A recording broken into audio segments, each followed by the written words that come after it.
بھی آ جائے۔ تیسری بات میرے حضور سے پوچھی گئی کہ مومن جھوٹ بول سکتا ہے؟ فرمایا مومن جھوٹا نہیں ہوتا۔ یہ پکی بات ہے، مومن جھوٹا نہیں ہوتا، مومن کی زندگی سچ سے عبادت ہے۔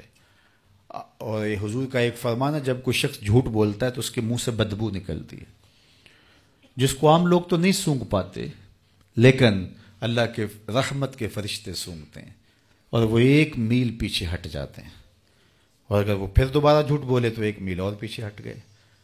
اب میں اور آپ سمجھیں کہ اگر ہماری زندگی میں صبح و شام سویرے جھوٹ ہی جھوٹ ہے تو فرشتے کتنی دور جا چکے ہوں گے۔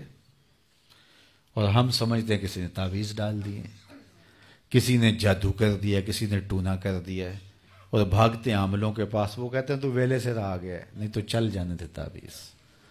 اور میاں رحمت کے فرشتے تو ہم نے دور ہٹائے ہوئے، تو سچ بولنا شروع کر دے، فرشتے نیڑے آنا شروع ہو جائیں گے، تیرے گھر میں رحمتیں برسنا شروع ہو جائیں گے۔ لیکن تو اپنا طرز زندگی نہیں چھوڑنا چاہتا، جھوٹ نہیں چھوڑنا چاہتا، حرام خوری نہیں چھوڑنا چاہتا، ناپاک رزق نہیں چھوڑنا چاہتا، نظروں کی ناپاکیزگی کا عمل بھی جاری ہے، خیال بھی ناطاہر ہیں، دھوکہ بھی دینا چاہتا ہے، فراڈ بھی کرنا چاہتا ہے، 2 نمبر مال بھی بیچتا ہے، اور اس سے پیر سے بھی تعویذ لے آیا، اس سے بھی لے آیا، تعویذ لے کے گھر میں دکان پہ بھی لٹکایا ہوا ہے، برکت ہو جائے۔ میاں کوئی تعویذ گھر میں نہ رکھ، بس اللہ کا نام تیرے گھر میں ہونا چاہیے، تیرے سینے میں کلمہ لکھا ہے، تو سچ کا خوگر بن جا، اللہ کی رحمتیں تیرے اوپر دے۔ کوئی تعویذ والے میرے خلاف نہ ہو جائیں، میں بھی تعویذ کا قائل ہوں، تعویذ حرام نہیں ہے، جو شریعت کے ضابطوں کے مطابق لکھے جائیں، لیکن یہ ہر وقت اسی کام میں پڑا رہنا، اسی کام میں بھاگو اس عامل کے پاس۔ اور میں نے بڑے بڑے شریف لوگ بھی دیکھے ہیں جو بظاہر بڑے اچھے لگتے ہیں، تعویذ کا کاروبار شروع کرتے تو جھوٹ بولتے ہیں، لوگ کہتے ہیں کہ جی بس بس بس، اور تجھے کسی نے تعویذ ڈال دیے۔ تو یہ ایک ایسا عجیب سا کاروبار ہے، عجیب سا نظام ہے۔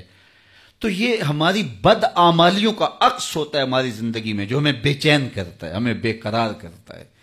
تو ہم اپنی بے قراریاں تعویذ سے نہ مٹائیں، ہم اپنی بے قراریاں اگر مٹانا چاہتے ہیں محمد عربی کی دہلیز پہ آ جائیں، ان کے لائے ہوئے نظام زندگی کو روحوں میں اتاریں، دیکھنا یہ تعویذ کیسا زود اثر ہوتا ہے، اور کیسے رحمت کے فرشتے نیڑے آتے ہیں اور رحمتوں کی برسات ہوتی ہے، تو انوار برستے ہیں، روحوں کو قرار ملتا ہے۔